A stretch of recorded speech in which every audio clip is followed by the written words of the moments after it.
I want to thank you all for coming out tonight as we talk about preserving and celebrating African American historic places. As Todd said, for the last 12 years, I've worked at the National Trust for Historic Preservation, and I am passionate about Black history. I'm really passionate about the places that remain invisible, that begins to tell a new story about African American contributions to our nation.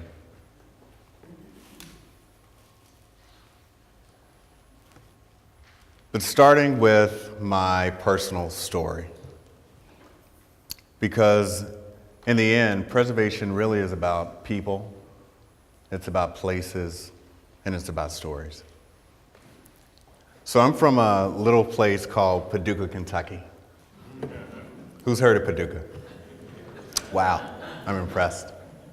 So Paducah is about as far west in the state of Kentucky as you can go, population about 35,000. And my very first memory of race and place was when I was in elementary school. So we were signing up for the 4th grade. I have a twin brother. And my mom, as a early professional development, kind of skill building, had us to go up to the administrator and introduce ourselves. And so I said, my name is Brent Leggs. She said, what's your address? I said, 741 McGuire Avenue. She said, what apartment number? I said, 741. She said, no, what apartment number? And I look at my mom and I'm confused. And I said, 741 McGuire Avenue. I see my mother getting frustrated. Come to realize that she thought that we lived at the other end of the street with the low-income housing project. And it was my first understanding of the unconscious biases that we have when people look like me. We have a beautiful historic neighborhood in Paducah, and the street is called Jefferson Avenue. So when my parents would drive down this street, me and my brother, we'd play this game. I'm gonna live at that house. I'm gonna live at that house. You ever play that game when you was little? My favorite house was this kind of Asian-inspired 2-story house, linear, clean lines, terracotta roof. But historic preservation at the dinner table wasn't part of our conversation. And I think this is true for most African Americans. But when I started to think about historic preservation and our contribution, we've got a long tradition in celebrating and preserving historic places. Every single time my family in the summertime would go to my grandparents' grave and cut the grass, that was cultural conservation. Every time at church, they would take up that second offering, that third offering at the end of church to replace the roof on the historic church. That was and is historic preservation. I had good fortune to go to the University of Kentucky. Got an undergrad in marketing, got a master's in business, was soul searching for my professional identity, and thought, I'm gonna go and get a PhD in history, philosophy, and realized you had to be fluent in a second language, so I scrapped that. And when I say I was all over the place, I mean, I was also exploring to make furniture in the School of Architecture, which was a program that I had just discovered. So I walk in the School of Architecture. This older white guy, long gray beard, stops me, Dr. Dennis Domer. 15 minutes later, he had convinced me to go into the graduate preservation program. Literally 15 minutes. And I bring this up to talk about the power of random conversations. He told me I'd be the first African American to go into the preservation program. First person with an MBA. He asked what I was interested in, and again, remember my interests were broad. I was like, loft conversions, real estate development, which was pretty hot at the time. And he told me, and I'm not going to use this word in church, but you can make a lot of money. So they gave me the highest scholarship possible, and I started, and I'm learning architectural history and ionic columns and all of this stuff that I had never studied. But assumed that for my research assistantship, I would have been studying something that was real estate focused. But instead, they had me to conduct the statewide inventory of historic Rosenwald schools in my home state of Kentucky. Who's heard of Rosenwald schools? Booker T. Washington in 1912 envisioned a massive school building program that was funded by Julius Rosenwald, who at that time was the second president of Sears and Roebuck. He expanded the mail order business, became the Bill Gates of the day. And through their collaboration, they helped to fund the construction of over 5,000 schools in 15 southern states. Wow. Who's read Booker T. Washington's autobiography, Up From Slavery?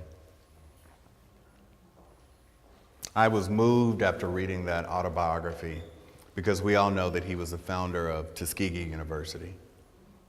But to know that he responded to a crisis in black education and would create a social movement now known as Rosenwald Schools blew my mind.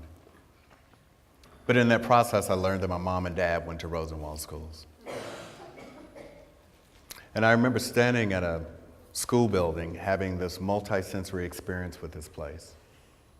I could see, I could touch, I could smell, I could hear the creaking floorboards as I walked inside these often abandoned and forgotten buildings. But there was also this sixth sense, a transcendent quality about historic preservation. I then began to realize that the highest purpose for historic preservation is quiet, and really that potential has yet to be fully realized.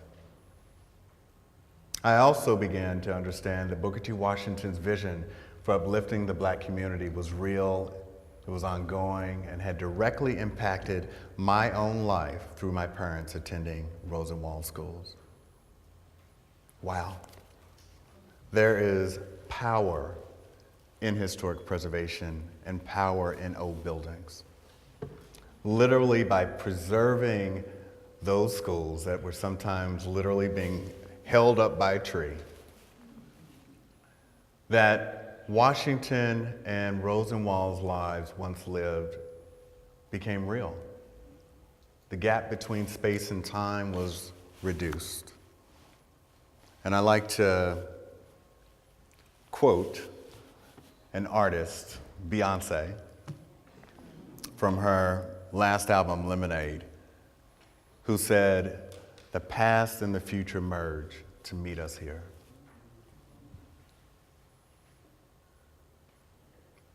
The past and the future merge to meet us here. When we think of Dixwell and its 200 years of history, how powerful is that? So when I moved to Beacon Hill, I didn't know anything about Boston. Literally, I had never been to Boston until I went to the interview. But to live in this historic neighborhood with this rich black history, and every single day when I would walk to and from work, I would pass the African Meeting House, constructed in 1806 by a free black community. What I would begin to realize is that this space is where the abolitionist movement in America was birthed. William Lloyd Garrison, Frederick Douglass, Harriet Tubman all stood at the pulpit and publicly shared their disdain for this institution called slavery. First time blacks and whites came together in an intellectual kind of way in this nation, and how powerful that was. It made me ask myself questions like, what is my social responsibility? What kind of contribution am I going to make to create a more just and equitable nation? If you go back to the previous slide. So a strong foundation.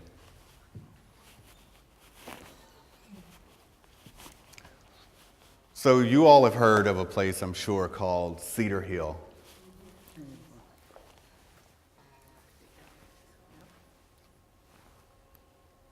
There we go. This was the home of Frederick Douglass, one of the great American leaders.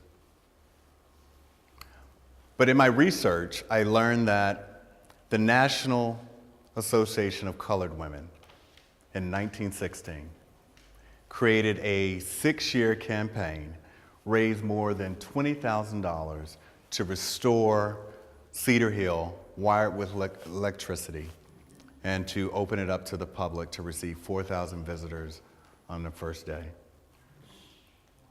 This, for me, is the beginning of the national African American preservation movement. And I honor Black women for understanding the importance of preserving and celebrating this history.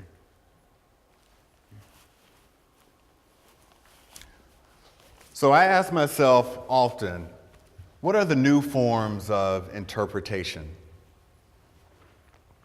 equity, community, partnerships, and identity? I'm interested in the equity piece. So our National Inventory of Historic Places, called National Register of Historic Places, has more than 90,000 entries that really tells the full American story, or you would think so. Less than 10% of our national inventory tells the story of women and communities of color. That is an inequity that we have to correct. And that's why I'm excited that Dixwell hopefully will be listed on the National Register of Historic Places to begin to tell a fuller, more inclusive American story. So part of my work at the National Trust for Historic Preservation is thinking about how do we innovate preservation practice. And I was inspired by Ta-Nehisi Coates. You all know who he is. A young, thoughtful writer and an author of the book Between the World and Me. But if you read his 2014 article in the Atlantic magazine called A Case for Reparations, some statistics really blew my mind. 250 years of slavery, 90 years of Jim Crow, 60 years of separate but equal, 35 years of racist housing policies, ... In historic preservation, we preserve the oldest buildings first. So the majority of the places that we preserve are sites of slavery, sites of injustice, sites of difficult histories. And as Todd said, this is showcasing African Americans as spectators in history rather than the actors in history, or not as a hero or a community with agency. So how do we begin to balance public memory? How do we tell a new story that showcases the full contributions of African Americans to our nation? And my work is rooted in sites of activism, achievement, and architecture. Fort Monroe, first slave ship arriving to this new world in 1619 arrived here before this fort was built. The National Trust got involved to help create the Fort Monroe National Monument about 5 years ago because we wanted to tell the story of Benjamin, Mallory, and Townsend, 3 enslaved African Americans that escaped and organized and would inspire 500,000 freedom seekers to follow in their footsteps, and it's this untold story that was a catalyst for emancipation. This place is a site of activism. Hinchliffe Stadium. We got any sports fans in the room? So this was one of the most difficult projects that I've worked on, a National Treasure campaign of the National Trust. We partnered with the city of Patterson Public Schools for 62 months. The building had stood vacant for 20 years.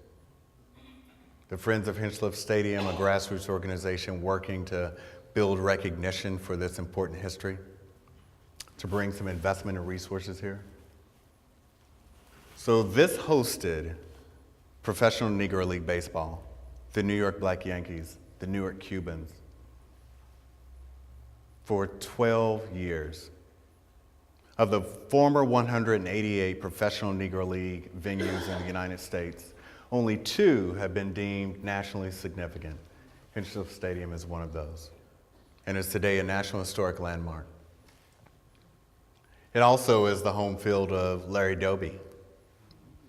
Larry Doby was the second African American to integrate baseball 3 months after Jackie Robinson. I'm pleased to say that we have completed a master preservation plan, a reuse study, and last month we just broke ground for phase 1 construction. But I'm most pleased by this image right here. We piloted a new program called Hope Crew at Hinchliffe Stadium. It stands for Hands-On Preservation Experience. This was the all-volunteer model where we had 700 residents from Patterson help to paint the interior of the stadium. And we know that, the stadium is going to go through rehabilitation, get updated and renovated, and it wouldn't last. But it's the idea to remind people about the history that surrounds them, and most importantly, to engage people that look like this in historic preservation. Joe Frazier's gym. Joe Frazier, an iconic professional boxer in the United States, located in Philadelphia. We got involved because, unfortunately, in 2011, Joe Frazier lost his gym that he had owned and occupied for 4 decades. This is where he trained for his epic fights against Muhammad Ali. It also was a safe haven for kids in a pretty tough part of West Philadelphia. The new owner wanted to remove the etching of Joe Frazier's name from the front facade.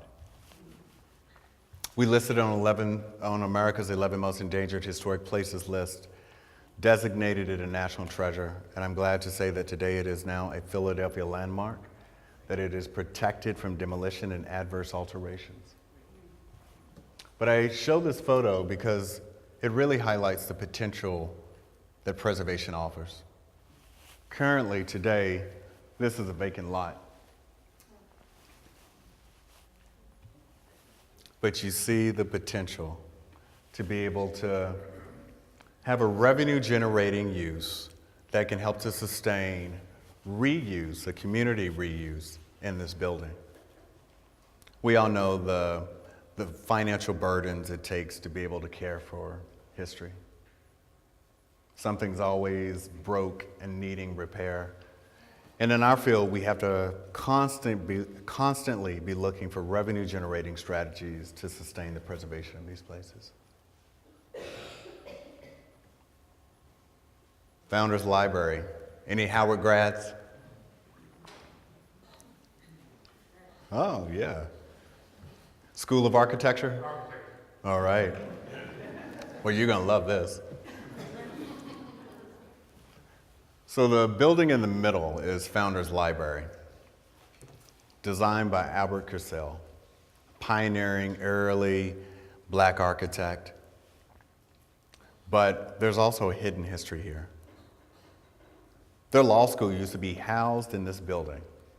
Thurgood Marshall, Charles Hamilton Houston devised the strategy to desegregate public schools inside Founders Library. Wow. The National Trust is working with the university to develop a preservation plan to help them to realize their vision from converting this outdated library into a 21st century learning lab.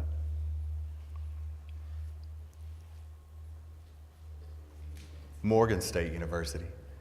Any MSU grads? So there are 105 historically black colleges and universities in the United States. They have about $1 billion of deferred maintenance across their historic buildings. Our national parks have about $15 billion of deferred maintenance. We believe that the strategy for better stewardship of those historic buildings that are important to these institutions' identity, that we also think is good for business, is developing a campus preservation stewardship plan. We partnered with the university president, the School of Architecture and Planning, and we'll have that completed in December of 2019. And the goal is to replicate that at the other HBCUs. And currently of the 105, only 9 have master preservation plans. So a lot of work to do to ensure that these buildings designed by early black architects are preserved for future generations to come. Pauli Murray. You all know who Pauli Murray is? Yeah. I didn't know who Pauli Murray was 2 years ago. But thankfully, one of my colleagues who has now passed is committed to honoring and bringing greater recognition to women and their contribution in American history. Pauli Murray, co-founder of the National Organization of Women, first African American Episcopal saint. She is an author and a thought leader, and Thurgood Marshall referred to her legal research as the Bible of civil rights law. I mean, she is a shero among legends. Yes. But what I love about this is her childhood home in Durham, North Carolina. This building reflects the majority of African American historic places. These simple, unadorned buildings that at first glance really don't have a lot of meaning until you take the time to learn more about the rich history and legacy that they keep. I'm proud to say that this building is being converted into the Pauli Murray Center for Social Justice to honor her legacy.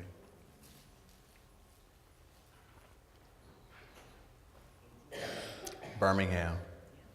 Has anyone here stayed at the A.G. Gaston Motel? This is another story that I didn't know about until 3 years ago. The Birmingham Civil Rights Institute and the National Museum of African American History and Culture convened a meeting and wanted to bring to my attention a preservation threat. The city of Birmingham was going to demolish half of the A.G. Gaston Motel to build an incompatible new building that they called the Freedom Center. The mayor had a beautiful vision, which is how do you leverage their civil rights legacy to create a new economy for downtown Birmingham, but didn't understand that preservation was the key asset to be able to realize that vision. And I'm proud to say that in a year and a half, in January of this year, President Obama designated the Birmingham Civil Rights National Monument, and at the center of that monument is the A.G. Gaston Motel. Y'all can clap.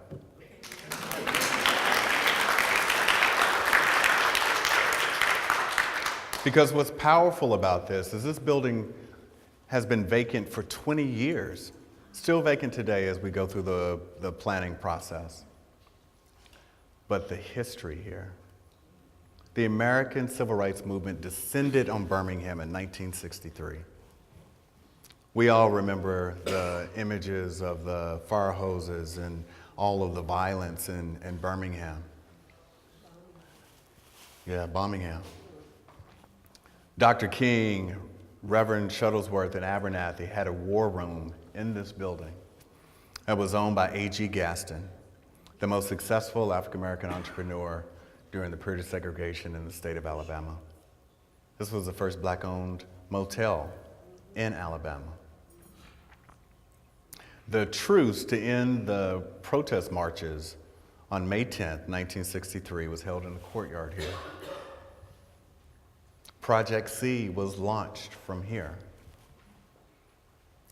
What is beautiful about Birmingham's story is we understand the civil rights contribution they've made to our country, but it has a beautiful and powerful story of black architects. You go to next. Rayfield Wallace, over here in the corner. Second licensed professional black architect in America. He designed 16th Street Baptist Church, 1 block from the A.G. Gaston Motel. The next guy, Robert Taylor, first black graduate of MIT. He founded the School of Architecture at Tuskegee, first professional black architect in America. 2 blocks from the A.G. Gaston Motel stands the Masonic Temple, which he designed, and is the finest example of urban commercial architecture by an early black architect. Of course, you have Booker T. Washington in Tuskegee in Alabama. And then you have Fred Shuttlesworth that invited the civil rights movement to Birmingham. This is my favorite place. Who doesn't know about Madam C.J. Walker? Anybody never heard of Madam C.J. Walker? Yeah, don't be afraid. Madam C.J. Walker is America's first self-made female millionaire. America's first self-made female millionaire happened to be a black woman, born in 1867 in Delta, Louisiana, first person in her family born free. She would create hair formula to help black women's hair grow and be healthy. She would also help to train and employ more than 23,000 sales agents across the United States, South America, and the Caribbean. She responded to a social crisis at that time in the early 20th century before women had the right to vote. She was the first person to integrate the most expensive zip code in the United States, which was Irvington, New York. And she had the gall to be able to think that she could build a mansion called Villa Lawaro in 1918.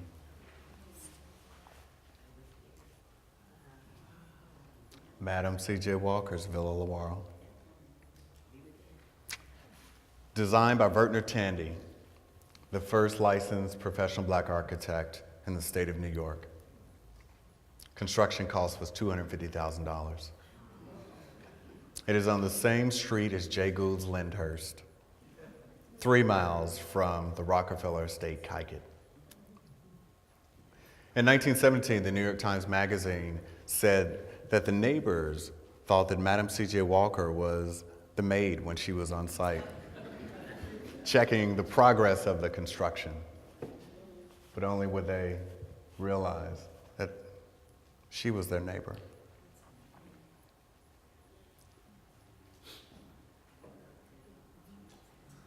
None of the furniture in here is original, but literally 99% of the architectural integrity still exists. See the coffered ceilings, the original chandeliers, the marble floors.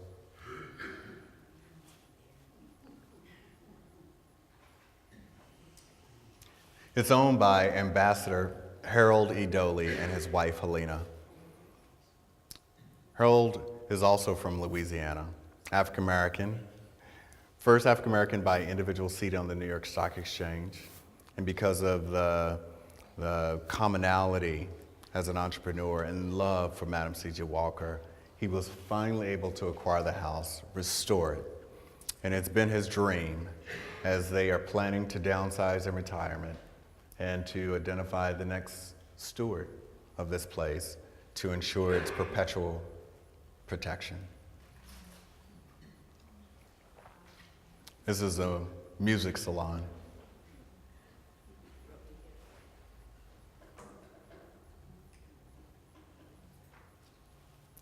I'm glad to say that the National Trust, partnering with the Doley family for the last 3 years through our National Treasure campaign, have protected the property in May of this year with a preservation easement.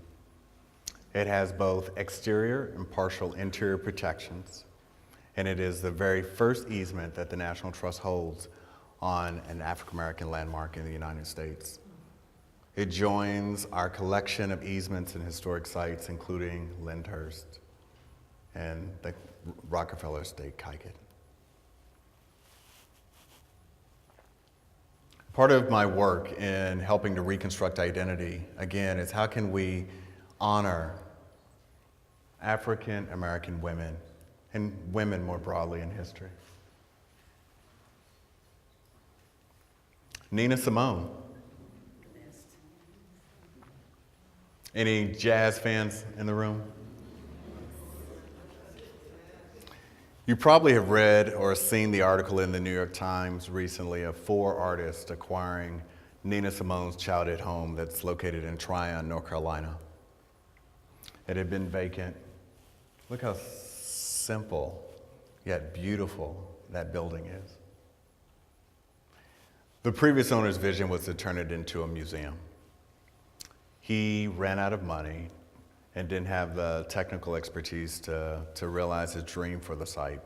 So these 4 African American artists, influential in New York, visual artists, acquired the property, and we are exploring a partnership with them to be able to preserve the building, to protect it with an easement, explore ways to ensure its operational sustainability and long-term maintenance through an endowment, and then also as a use as an arts residency program. These are the artists. And as Todd talked about that intersection between preservation and art, how can we encourage and include more artists, more young professionals, more people from our community that understands that they have the authority to help preserve African American historic places. I love that picture of Nina. What I love about this opportunity is it really highlights the opportunity for new partnerships, development of new audiences, especially younger audiences in historic preservation, new funding models, and preservation models. So I want you to ask yourself, what are our social impact goals? And another way of saying this is, why do we preserve historic places?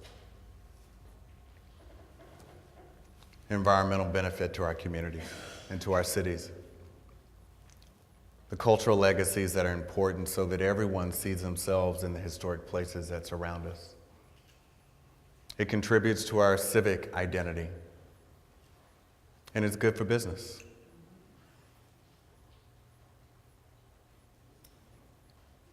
So you notice that there was an intentional omission of New Haven's Black historic sites, because I want you to feel encouraged and inspired to identify, document, explore, and contribute to preserving the rich Black history that lives here in New Haven. Who are the Black entrepreneurs? Who are the Black civic leaders? Who are the Black architects, besides our legend in the room? And how can we identify these stories and these places to inspire and cultivate the next generation? Thank you.